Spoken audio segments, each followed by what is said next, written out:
अगर आप बिगिनर हैं और आप सोच रहे हैं कि दिसंबर अटेम्प्ट की तैयारी कैसी की जाए, पहले ही अटेम्प्ट में नेट कैसे क्वालिफाई कर लिया जाए या जीआरएफ कैसे क्वालिफाई कर लिया जाए, तो ये वीडियो है आपके लिए। इसको एंड तक ज़रूर देखें। उससे पहले इस वीडियो को शेयर ज़रूर करें ताकि ज़्यादा से ज़्यादा लोगों तक पहुँचे, और हमारे official YouTube channel UGC NET Adda 24/7 को सब्सक्राइब कर दीजिए ऐसी और वीडियोज़ के लिए। सबसे बड़ा डाउट जो स्टूडेंट्स का रहता है वो ये रहता है कि एक नए अटेम्प्ट की तैयारी करने के लिए राइट टाइमिंग क्या रहेगी, स्पेशली बिगनर्स के लिए जिनको एग्जाम के पैटर्न की या फिर सब्जेक्ट की जो है नॉलेज नहीं होती है। मैं आपको पर्टिकुलरली थोड़ा सा इंग्लिश लिटरेचर के अराउंड भी बताऊंगी कि तैयारी कैसे करनी है, लेकिन जनरल अप्रोच भी जो है रखूंगी आपके लिए, ताकि पेपर 1 पेपर 2 की एक हॉलिस्टिक जो नॉलेज है आपको मिल जाए, चाहे वो फिर किसी भी सब्जेक्ट की हो। देखिए, UGC के जो चेयरमैन हैं उनकी तरफ से जो लेटेस्ट ट्वीट आया है उसके हिसाब से आपका जो जून अटेम्प्ट है उसका रिजल्ट मिड अगस्त तक आ जाएगा। तो अगर अगस्त तक जो है आपका रिजल्ट आने वाला है, तो इसके बाद मतलब आपके पास आधा अगस्त है, सितंबर, अक्टूबर, नवंबर एंड हाफ ऑफ दिसंबर, ये आपके पास जो है टाइम रहेगा अपनी प्रिपरेशन के लिए। अब ऐसे में सबसे बड़ा जब सवाल ये है कि क्या ये टाइम इनफ है अपने एग्जाम को क्वालिफाई करने के लिए। तो एक बार टाइम का एस्टिमेट देख लेते हैं। देखिए, अगर हम इस टाइम पीरियड की बात करें तो आपके पास 3 full months and half of 2 months, यानी कि टोटल आपके पास 4 मंथ्स हैं। मैं इसको 3 साढ़े 3 ही महीने मान के चलूंगी। आप मान के चलो कि आपके पास जो है इस वक्त 4 मंथ्स या फिर मान लीजिए अप्रॉक्सीमेटली 3.5 मंथ्स हैं अपनी प्रिपरेशन के लिए। ये जो टाइम पीरियड है ये काफ़ी हद तक ठीक है उन लोगों के लिए जिन्होंने ऑलरेडी नेट का अटेम्प्ट दिया हुआ है, जिनको सब्जेक्ट की नॉलेज है, जिनको एग्जाम पैटर्न की नॉलेज है, जिनको प्रीवियस ईयर पेपर्स का एनालिसिस नहीं करना है। लेकिन अगर आप एक फ्रेशर है, एक बिगिनर हैं, तो आपके लिए ये टाइम थोड़ा सा कम पड़ सकता है। इनफैक्ट इसमें जितने भी दिन आपके लिए जुड़े वो आपके लिए एडवांटेजेस ही रहेगा। तो सबसे पहला सजेशन तो मेरा आप लोगों को यही है कि तैयारी जो है आप आज से ही शुरू कर दीजिए। चाहे आप ऑलरेडी जून अटेम्प्ट अपना फर्स्ट ट्रायल अटेम्प्ट दे चुके हैं, रिजल्ट का वेट करने की ज़रूरत नहीं है। ये जो अगस्त है इसको अपना बेस मत मान के चलिए, इसमें ऑलरेडी अपनी तैयारी को जो है जोड़ लीजिए। तो अभी हम लोग जो हैं इस वक्त मिड जुलाई में हैं। मिड जुलाई से अगर आप अपनी तैयारी शुरू कर लेते हैं तो आप अपनी प्रिपरेशन में 1 मंथ को जो है और ऐड कर सकते हैं। अब हम मान रहे हैं कि हमारे पास अप्रॉक्सीमेटली 5 मंथ्स हैं प्रिपरेशन के लिए, जो एक बहुत अच्छा टाइम पीरियड है फ्रेशर्स के लिए, पर्टिकुलरली अपनी तैयारी को बिगिन करने के लिए, क्योंकि उनको अभी एक इंस्टिंक्ट क्रिएट करनी है इस एग्ज़ाम की तरफ। तो मेरा पहला सजेशन जो है आपको यहीं से आएगा। Point number 1, you have to create an instinct for this exam. इस एग्ज़ाम के लिए एक इंस्टिंक्ट बनाना बहुत ज़रूरी है। तो मुझे नहीं पड़ता फ़र्क इस बात से कि आप किस बैकग्राउंड से हैं, क्या वो सब्जेक्ट जिसमें आप नेट के लिए अपीयर कर रहे हैं कि आपका उसके ऊपर अच्छा होल्ड है या नहीं है, डज़ नॉट मैटर। नेट का एग्ज़ाम अपने आप में एक एग्ज़ाम है, एक प्रोजेक्ट है। हो सकता है आपके बैचलर्स मास्टर्स में इतने अच्छे मार्क्स ना आए हों, आपका अपने सब्जेक्ट पे इतना अच्छा होल्ड ना हो, लेकिन अगर आप नेट ओरिएंटेड तैयारी ही कर रहे हैं तो 4 से 5 महीने में आप बहुत आराम से एक इंस्टिंक्ट क्रिएट कर सकते हैं इस एग्ज़ाम के लिए, और इसको क्वालिफाई भी कर सकते हैं। इंस्टिंक्ट क्रिएट करने के लिए कुछ इंपॉर्टेंट चीज़ें करना ज़रूरी है। सबसे पहले तो जो है आपको प्रीवियस ईयर क्वेश्चन पेपर्स का एनालिसिस करना है। ये सबसे ज़्यादा ज़रूरी है। ये काम अगर आपने नहीं किया ना, तो ये वही वाली बात हो गई कि आपने जो एक बिल्डिंग तो है खड़ी कर दी है, लेकिन उसकी जो नींव है वो मजबूत नहीं है, वो कमज़ोर है। आपकी जो प्रिपरेशन है, उसका जो फाउंडेशन है, वो आपकी प्रीवियस ईयर क्वेश्चन पेपर्स की नॉलेज ही बनाएगा। ज़रूरी है स्पेशली आप पिछले 3 इयर्स के पेपर्स उठाओ, बिकॉज पिछले 3 सालों में नेट के एग्जाम में कई बदलाव देखे गए हैं, पैटर्न में कई चेंजेस देखे गए हैं, पर्टिकुलरली ये जो जून वाला अटेम्प्ट हुआ है। तो पिछले 3 बार के जो नेट के अटेम्प्ट्स पेपर्स हुए हैं, ठीक है, 3 सालों के, तो 2-2 शिफ्ट के हो गए, तो यानी तकरीबन 6 क्वेश्चन पेपर्स आपके पास होंगे, पेपर 1 और पेपर 2 के, जिनको आपने डीपली जो है एनालाइज करना है। अब ये एनालिसिस जो है इसको आपने जोड़ना है with your knowledge of your syllabus. ठीक है, किसी भी टीचर के साथ जुड़ जाने से पहले आप चाहे मतलब एक तो सेल्फ स्टडी जो कर रहे हैं उनको तो ये स्टेप करना ही है, लेकिन अगर आप किसी टीचर से गाइडेंस भी ले रहे हैं, आपके कोई एजुकेटर भी हैं, कोई मेंटोर भी हैं, तो भी ध्यान रखिए कि अंधाधुन किसी को फॉलो करने की बजाय सबसे पहले सिलेबस की नॉलेज आपको खुद हो, टाइप्स ऑफ क्वेश्चंस की नॉलेज आपको खुद हो, और मोर इम्पॉर्टेंटली आप अपनी खुद की स्ट्रेंथ्स एंड वीकनेसेस जो हैं उनको जानते हो। जब आप एक डॉक्टर के पास ट्रीटमेंट के लिए जाते हैं तो डॉक्टर सबसे पहले आपसे आपके सिम्टम्स पूछेगा। अगर आप अपने सिम्टम्स को करेक्टली आइडेंटिफाई करके डॉक्टर को कन्वे कर पाएंगे तभी जो है वो आपको राइट ट्रीटमेंट दे पाएंगे। अगर आप ही अपने सिम्टम्स को नहीं जानते हैं, आप अपने सिम्टम्स रॉन्ग कम्युनिकेट कर देते हैं, तो आपका पूरा ट्रीटमेंट जो है वो फिर रॉन्ग हो जाएगा। सिमिलरली कोई भी बुक, कोई भी मटीरियल, रिसोर्स आपकी मदद नहीं कर सकता है अगर आप खुद की मदद नहीं कर रहे हैं। तो ज़रूरी है इस वक्त कि आप अपने खुद की एग्ज़ाम की जो आपकी एक नैक है उसको समझने की कोशिश करें। क्या कौन सा पेपर आपका जो है वो ज़्यादा स्ट्रॉन्ग है, हर पेपर में कौन सी यूनिट, कौन सा टॉपिक जो है आपका ज़्यादा स्ट्रॉन्ग है। अगर जिन टॉपिक्स में से मैक्सिमम क्वेश्चंस आ रहे हैं, अगर वही पोर्शन आपका स्ट्रॉन्ग भी है तो आपके सिलेक्शन के चांसेस ऑटोमेटिकली बढ़ जाएंगे। अगर मीडियोकर या माइनर यूनिट्स जो हैं वो आपके स्ट्रॉन्ग हैं तो आपको पता है कि आपको एक्स्ट्रा मेहनत करने की ज़रूरत है, उन यूनिट्स पे फोकस करने की ज़रूरत है जहाँ से ज़्यादा क्वेश्चंस बनेंगे। पॉइंट नंबर 2, जैसे ही आप अपनी एग्जाम की तैयारी शुरू करेंगे उससे पहले जो है आपने अपनी एक NFT लिस्ट क्रिएट करनी है। Now NFT is an it's a term that I invented in my class, it's called net favourite topics. तो आपको अपने नेट फेवरेट टॉपिक्स की एक लिस्ट जो है खुद क्रिएट करनी है। जैसे कि मैंने बताया कि सिलेबस के बेसिस पे आप समझ जाएंगे कि प्रीवियस ईयर क्वेश्चंस में ये वाले जो टॉपिक्स हैं सिलेबस से, इनमें ज़्यादा क्वेश्चंस पूछे जा रहे हैं, इस वाले यूनिट से कम क्वेश्चंस पूछे जा रहे हैं। सो आपने अपना फोकस करना है उन वाले टॉपिक्स पे जहाँ से मैक्सिमम क्वेश्चंस बन रहे हैं। NFT का मतलब होता है नेट फेवरेट टॉपिक।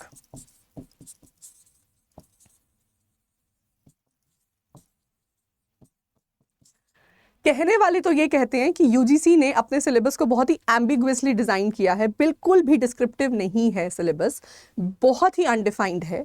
और मैं इस बात से अग्री भी करूंगी, मैं बिल्कुल इस बात से वाकिफ़ रखती हूँ, सच है ये बात, बोलने वाले झूठ नहीं बोल रहे हैं। एक्चुअली कोई सिलेबस डिफाइंड ही नहीं है UGC का, उन्होंने बस आपको एक अम्ब्रेला टर्म्स दे दिए हैं, आपको उनके अंदर जो है अपनी प्रिपरेशन को जो है खुद बिठाना है। तो ऐसे में ज़रूरी है कि आप प्रीवियस ईयर क्वेश्चन पेपर्स को एनालाइज करके देख लो कि आपके सिलेबस में से कौन कौन सी चीज़ों को ज़्यादा फोकस में रखा जा रहा है। नेट हर 2 से 3 साल में अपने पेपर का पैटर्न चेंज करता है। अगर आप अब से 10 साल पुराने पैटर्न के हिसाब से प्रिपेयर कर रहे हो तो देखो आपका इस करंट ट्रेंड में तो सिलेक्शन नहीं होने वाला है ना। करंट ट्रेंड के हिसाब से सिलेक्शन लेने के लिए फर्स्ट अटेम्प्ट में ही ज़रूरी है कि आपका फोटे वो टॉपिक्स बने, वो यूनिट्स बने जहाँ से मैक्सिमम क्वेश्चंस आ रहे हैं। जैसे कि अगर मैं इंग्लिश लिटरेचर के पेपर 2 की ही बात करूं तो ब्रिटिश लिटरेचर से आज भी 70% क्वेश्चंस पूछे जाते हैं, और जो हमारी 10 यूनिट्स हैं उसमें से जो यूनिट 1, 2, 3, 4 हैं वहाँ से मेजॉरिटी क्वेश्चंस बनते हैं। रीसेंट ट्रेंड्स में literary theory, criticism, cultural studies पे ज़्यादा क्वेश्चंस आ रहे हैं। तो ये कुछ ट्रेंड्स हैं जो मैं अपने स्टूडेंट्स को बता सकती हूँ। अगर आप खुद से भी प्रिपेयर कर रहे हैं या नहीं भी कर रहे हैं तो भी ध्यान रखिए, आपके खुद को आपको नॉलेज होनी चाहिए उन टॉपिक्स की जो मैक्सिमम पूछे जा रहे हैं, आपने उन पे जो है अपना जो है टाइम वो ज़्यादा इन्वेस्ट करना है। सजेशन नंबर 3 यहाँ पे है, पेपर 1 और पेपर 2 को बैलेंस करना। पेपर 1 और पेपर 2 को बैलेंस करना इसलिए ज़रूरी है क्योंकि मैं आपको अपना फैक्चुअल कुछ केसेस अगर बताऊं तो कई सारे मैंने ऐसे स्टूडेंट्स और अपने फ्रेंड्स भी देखे हैं, अपने कॉलीग्स भी देखे हैं जिनका पेपर 2 एवरेज था, बट उन्होंने पेपर 1 में अबव एवरेज मार्क्स उठा लिए। 100 में से उन्होंने मान लो 80, 80, 82, 85 मार्क्स उठा लिए, तो पेपर 2 में एवरेज स्कोर करके भी उन्होंने नेट क्वालिफाई कर लिया। दूसरी तरफ मैं ऐसे कई कैंडिडेट्स को जानती हूँ जिनमें से मैं भी एक हूँ कि मैंने पेपर 1 ऑलमोस्ट पेपर से हफ्ता पहले ही पढ़ा था, ये मेरा फोटे नहीं था, मेरा फोटे मेरा खुद का सब्जेक्ट था, पेपर 2 था, इंग्लिश लिटरेचर था, तो इसमें काफ़ी मैंने मार्क्स उठा लिए।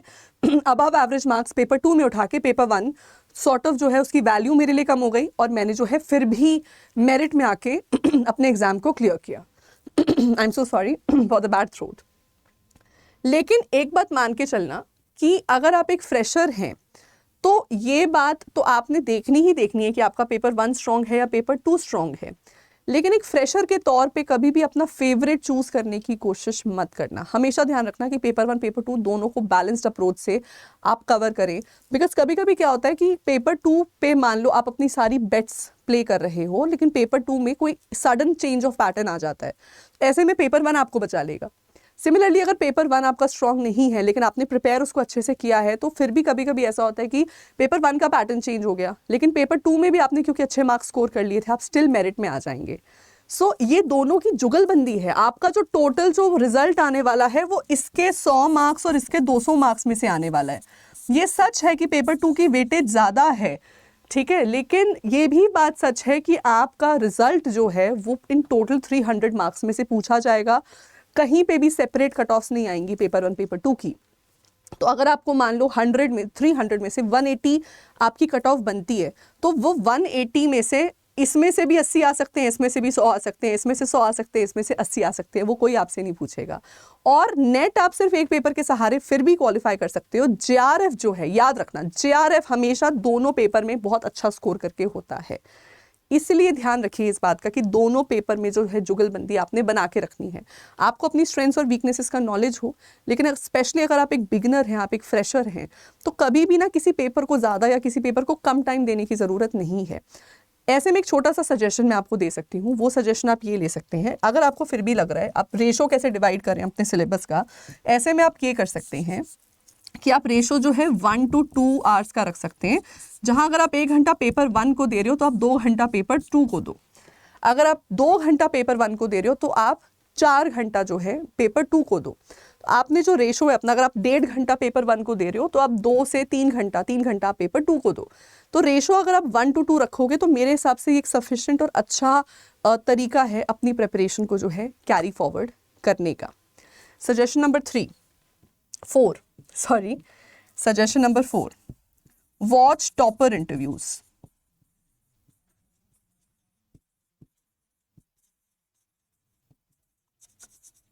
एक कॉमन सेइंग तो आपने सुनी होगी कि दूसरों की गलतियों से सीखो, अपनी मूर्खता से मत सीखो। सिमिलरली मैं आपको सजेस्ट करूंगी कि विनर्स की स्ट्रैटेजी से सीखो। विनर्स ही आपको विनर्स बनाएंगे। तो अपने सब्जेक्ट के जो आपके टॉपर्स हैं या वो लोग हैं जिनकी सक्सेस स्टोरीज आप अवेल कर सकते हैं, और यूट्यूब पे देखो आपको ऐसी बहुत सारी वीडियोस मिल जाएंगी। हमने अपने पेज पे भी ऐसे बहुत वीडियोस को जो है कवरेज दी हुई है, आप हमारी पेज पे भी इन वीडियोस को देख सकते हैं। सो वो जो टॉपर्स हैं, वो जो स्टूडेंट्स हैं जिन्होंने इस एग्जाम को क्वालिफाई किया है, वो आपको बहुत ही बेहतरीन तरीके से फ्रॉम द हॉर्स माउथ बता पाएंगे कि उन्होंने कौन सी बुक्स पढ़ी थी, मटीरियल को कैसे स्टडी किया था, किन रिसोर्सेज को यूज़ किया था, किस एजुकेटर की वीडियोस देखी थी जिसकी वजह से उनका जो है सिलेक्शन हुआ। तो आप ऑटोमेटिकली जो है वो, जैसे होता है ना दूध के ऊपर से मलाई छान के निकाल रहे हो, दूध पीने की जरूरत नहीं, आप मलाई निकालो। सिमिलरली टॉपर्स की स्ट्रैटेजी से आप उन्हीं की स्ट्रैटेजी फॉलो कर सकते हो, अपनी प्रिपरेशन में जो है सर्टेन चेंजेस ला सकते हो और उस अकॉर्डिंग जो है अपनी प्रिपरेशन को और ज़्यादा बेहतरीन कर सकते हो। अब इसके साथ एक दो कुछ एडिशनल पॉइंट्स हैं जो आपको हमेशा जो है ध्यान रखने हैं अपने एग्ज़ाम की प्रिपरेशन की तरफ, और वो ये है कि आपके पास जो है ना एक टाइम टेबल होना चाहिए, और इस टाइम टेबल को जो है आपने डिसिप्लिन से फॉलो करना है। बहुत लोग आपको बोलेंगे motivation motivation motivation motivation motivation. Of course motivation is great and everything, but just remember where motivation stops there discipline comes in. So मान लो अगर किसी दिन मैं मोटिवेटेड नहीं भी फील कर रही हूँ, मैं पूरा हफ्ता मोटिवेटेड फील नहीं कर रही हूँ, तो क्या मैं पूरा हफ्ता पढ़ाई नहीं करूँगी? क्या मैं अपना पूरा हफ्ता मतलब वेस्ट कर दूंगी? मैं दिन में कहाँ मैं 5 घंटे पढ़ रही थी, तो क्या मैं अपने 35 घंटे पूरे वेस्ट कर दूंगी? बिल्कुल भी नहीं। अगर मुझे एग्जाम क्वालिफाई करना है तो डेली मुझे अपने आप को इस रूटीन में लेके आना पड़ेगा कि 5 घंटा तो पढ़ना ही है। तो जिस दिन मेरी मोटिवेशन लैक करेगी उस दिन मेरा डिसिप्लिन जो है वो मुझे पढ़ाई में जो है मोटिवेट करेगा, मुझे इस तरफ लाने के लिए जो है पढ़ने के लिए मजबूर करेगा, मुझे वापस उस रास्ते पे लेके जाएगा। और ये डिसिप्लिन जो है ना, ये आपने टाइम टेबल के अराउंड जो है इसको क्रिएट करने की जो है कोशिश करो। अगर आप पढ़ाई कर रहे हो तो आपको अगर सुबह उठ के पढ़ना अच्छा लगता है तो आप सुबह ज़्यादा से ज़्यादा सिलेबस कवर करने की कोशिश करो। सुबह उठ के उन टॉपिक्स को करो जो ज़्यादा लेंदी हैं और ज़्यादा डिफिकल्ट हैं। शाम तक आते आते आपकी एनर्जी है जो कम होने लग जाएगी, तो शाम को फिर आप माइनर यूनिट्स को पिकअप कर सकते हो। एक बात और ध्यान रखना, जब आप अपने MCQs की प्रैक्टिस करोगे, अब प्रैक्टिस की भी बात करें तो प्रैक्टिस इज़ बहुत इंपॉर्टेंट। अपनी तैयारी के साथ साथ जो है आपने वीकली प्रैक्टिसेस करनी है। Every Sunday you can dedicate to weekly practice. आपने MCQs को प्रैक्टिस करना है, ठीक है? मॉक टेस्ट देने हैं, MCQs प्रैक्टिस करने हैं, यूट्यूब वीडियोस देखनी है, ब्लॉग्स, वेबसाइट जहाँ से क्वेश्चंस मिल रहे हैं उनको उठा के जो है प्रैक्टिस करो MCQ फॉर्म में।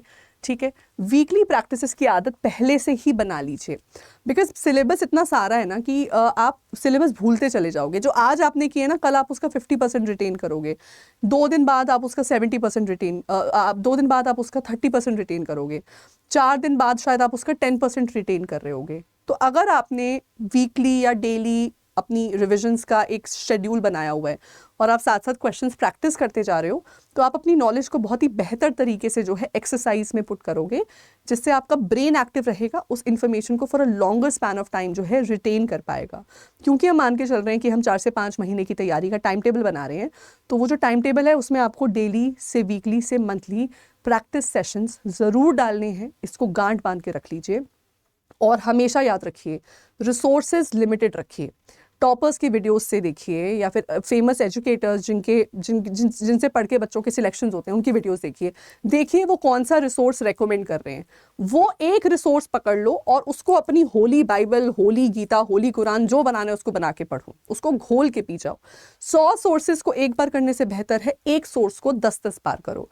और ये ट्रिक मैंने अपने उन फ्रेंड से सीखी है जो यूपीएससी के सिविल सर्विसेज के जो एग्जाम्स हैं प्रीलिम्स, उसको जो है बार बार क्लियर करते थे। तो 2-2 महीने पढ़ के सिविल सर्विसेज के प्रीलिम्स को क्लियर कर लेते थे। तो उनसे मैंने ये ट्रिक सीखी थी कि ना एक सोर्स फाइंड कर लो अपना बहुत ही ज़्यादा, जो आपको जिस पे पूरा 100% कॉन्फिडेंस है, एंड उसको बार बार पढ़ते रहो, एंड उसी को पढ़ के जो है उसमें से फिर एमसीक्यूज जो है प्रैक्टिस करते रहो।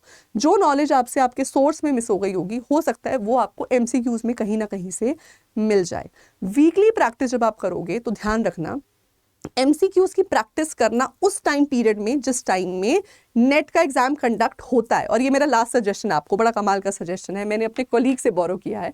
उन्होंने एक बार एक सेशन में बताया, मुझे बहुत अच्छी लगी ये बात, मैं आपसे भी शेयर करना चाहूँगी कि क्योंकि नेट का एग्ज़ाम देखिए सुबह 2 शिफ्ट्स में हो सकता है, तो 9 बजे से 12 बजे का होगा, या फिर वो 3 बजे से 6 बजे के बीच में होगा। तो इट्स बेटर कि आप ये 4-5 महीना अपने ब्रेन को कंडीशन कर दें इस टाइम में ऑप्टिमली एक्ट करने में। तो कोशिश करो आप अपनी स्टडी रूटीन भी जो है, जो स्टडी का जो पीरियड है उस पीरियड में 9 से 12 ज़रूर पढ़ रहे हो और 3 से 6 ज़रूर पढ़ रहे हो। पर्टिकुलरली जब आप मॉक टेस्ट अटेंड करोगे, एमसीक्यूज प्रैक्टिस करोगे, तब तो आपको डेफिनेटली जो है 9 से 12 और 3 से 6 पढ़ना ही पढ़ना है, क्वेश्चंस को सॉल्व करना ही करना है। ये करके जो है आप अपने ब्रेन को हैबिचुएट कर दोगे, कंडीशन कर दोगे इस पीरियड में ऑप्टिमली एक्ट करने में। तो जब एग्जाम का डे होगा आपको लेथार्जी नहीं होगी, सुस्ती नहीं आएगी, आपका ब्रेन 5-6 महीने से कंडीशनड है इस पीरियड में बेस्ट रिजल्ट, बेस्ट परफॉर्मेंसेस देने में। और अपनी गलतियों से सीखें, जो भी प्रैक्टिस कर रहे हैं आप एमसीक्यू से, हमेशा जो है अपनी गलतियों को इम्प्रूव करें, कोशिश करें कि अगले मॉक टेस्ट में वो गलती जो है वो फिर से ना हो। ठीक है, याद रखिए, जब हम एज अ बिगनर या एज अ फ्रेशर किसी एग्जाम की तैयारी कर रहे होते हैं ना, वो सबसे बेस्ट टाइम होता है किसी अटेम्प्ट को क्लियर करने का। क्योंकि मुझे लगता है अगर वो फर्स्ट अटेम्प्ट छूट जाता है ना, तो आगे वो सेकंड से थर्ड से फोर्थ अटेम्प्ट कब बन जाएगा पता भी नहीं लगेगा। फर्स्ट अटेम्प्ट वो होता है जिसमें डर कम होता है, अभी तक वो फेलियर हमने फील नहीं किया होता है ना। अगर 2 फेल्ड अटेम्प्ट हो जाएं तो थर्ड अटेम्प्ट में ना और ज़्यादा एंग्जाइटी होती है। मैं चाहती हूँ कि आप फर्स्ट अटेम्प्ट में, अभी जब आपको फेलियर का फियर नहीं है, आप इसी में अपना नेट निकाल लो, क्योंकि आगे की जर्नी जो है अभी बहुत ही लंबी है। अभी आपको असिस्टेंट प्रोफेसर तक बनने में बहुत समय लगेगा। मेरिट क्रिएट करना, एपीआई स्कोर क्रिएट करना, इंटरव्यूज देना, ये सब, this is another ball game all together. So what I want for you is that कि आप फर्स्ट अटेम्प्ट में as a fresher, as a beginner इस एग्जाम को क्लियर करें। पेपर 1, पेपर 2 को इस तरीके से बैलेंस करें, अपना टाइम टेबल अच्छे से क्रिएट करें, प्रीवियस ईयर क्वेश्चन पेपर्स को एनालिसिस करें, एंड मोस्ट इंपॉर्टेंटली अपने लाइफ में एक डिसिप्लिन क्रिएट करें। हमेशा डिसिप्लिन में रहने की कोशिश करें, क्योंकि फिर मोटिवेशन अगर हाथ से चली भी जाएगी ना, तो डिसिप्लिन जो है आपका हाथ वहाँ कभी नहीं छोड़ेगा। और मैं आज के सेशन को एंड करना चाहूँगी इस सेइंग से, जो मेरे पापा मुझे हमेशा बोलते हैं। ही ऑलवेज टेल्स मी दैट, बेटा, नथिंग सक्सीड्स लाइक सक्सेस। ठीक है, सक्सेस से आगे कुछ नहीं है, सक्सेस से बेहतर कुछ नहीं है, सक्सेस से बड़ा कुछ नहीं है। तो जब एक बार ये सक्सेस का जो टेस्ट है ना, ये आपको चखना है, और पहले ही अटेम्प्ट में चखना है। आई होप ये सजेशंस आपको अच्छे लगे होंगे। वीडियो अच्छी लगी तो वीडियो को लाइक करें, ज़्यादा से ज़्यादा लोगों के साथ शेयर कर दें, और ऐसी और वीडियोस के लिए सब्सक्राइब कर दीजिए हमारे official YouTube channel UGC NET ADA 24/7 को। I am your guide for English literature, professor Aishwarya Puri. Thank you so much.